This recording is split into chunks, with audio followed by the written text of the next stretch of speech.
Hi, it's me again with Corel Tips and Tricks. Somebody sent me this logo, and I wasn't going to make a video.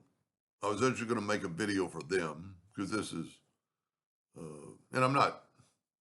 Everybody's got to start somewhere, but this to me is too easy. This is a circle, and these are two lines. But I thought I'd show off a document palette color that would help in this situation if you wanted to use these colors. And I realized that the one they sent me is thicker lines. So what we're going to do is take an ellipse and hit P, and let's make it 20 inches. And then Control D and make the next one 14 to get a thicker line. That I used 16 before. So this is really just 3 inches.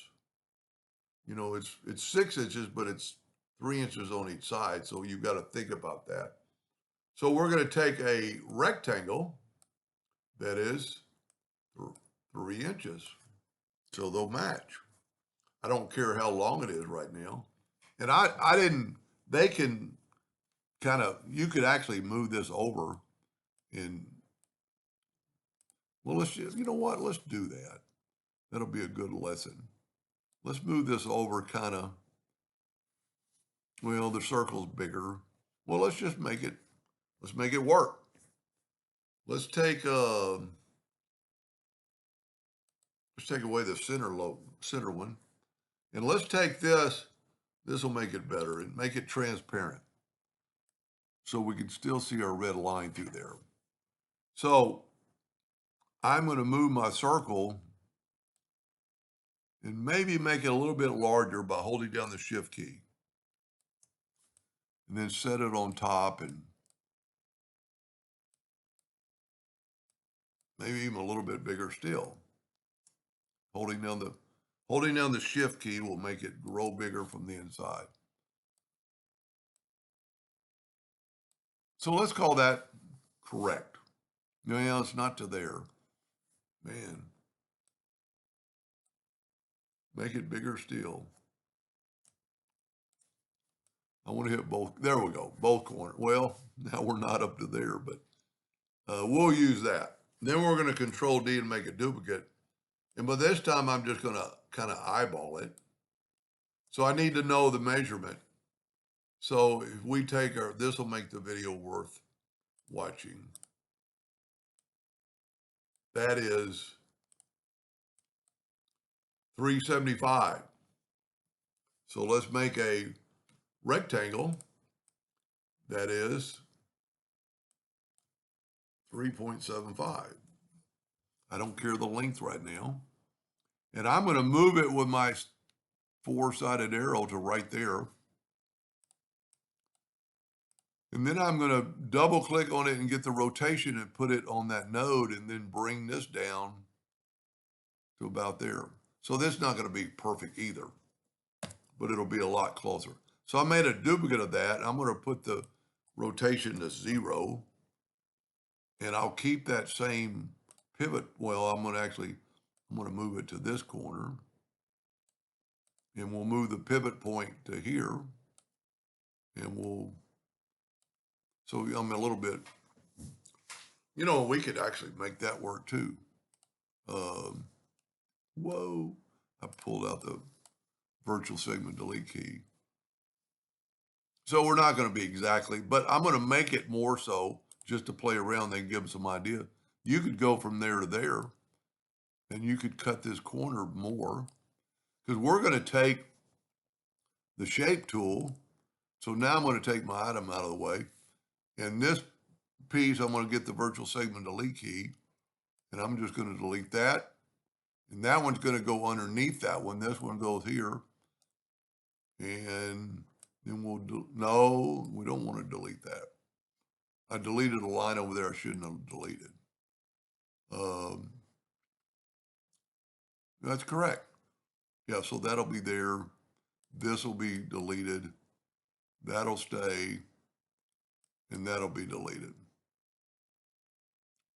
So even with those extra lines, I'm going to set my nudge factor on something pretty high. Well, it's on 20. That's good. And I'm going to fill this in with the Smart Fill tool. And I'm going to fill in that. I don't think I got the Smart Fill tool. Fill in that, nudge it over, fill in that, nudge it over, fill in that, nudge it over. So now I'm too wide. So I should have just stayed along with what I was going to do. And also, let's see, I got let's back up here. Let's put a line. I'm not doing a very good job because this is at an angle. So let's put another line right there. Take this one away and then add another section. There we go. Now, so this one's way too thick, but between the two, they can take their pick. So we're going to take this one, and it goes all the way, and I'm going to go and get my, and if I would have started with that color, I guess I wouldn't have to do this next part. I'm going to make it black. I'm just going to show you how you could change. Then we're going to go here and go downwardly, and then we're going to go here and go black here. So now we want to change the color to this, or really this. Let's get back to the transparency docker and move it back to full color. And we're going to take a rectangle. I'm going to get the color eyedropper tool, and I'm going to try to get the cleanest color I got. And if you look, it added it to my palette. So now I can go here and get the interactive fill tool and click on that and actually double click there. Whoop. Well, I guess what I got to do is eyedropper, get the eyedropper and just go down to my document palette. I don't really have to do that because I could have done it up here, and you could have done it every which way. I think this way you're going to get a truer color. I think if I select that, no, if you select it over here, it'll change that color. I was thinking that would be the same. So I'm going to select that and see it's just a different ball game. So you got to go here, get the eyedropper. So this isn't really helping much as I thought it was. But then just change. And if I would have done this at first, I wouldn't have to be changing these colors. So I'm sorry for the inconvenience. But Control G to group it. And you know, it looks pretty good. I actually like my thinner one better.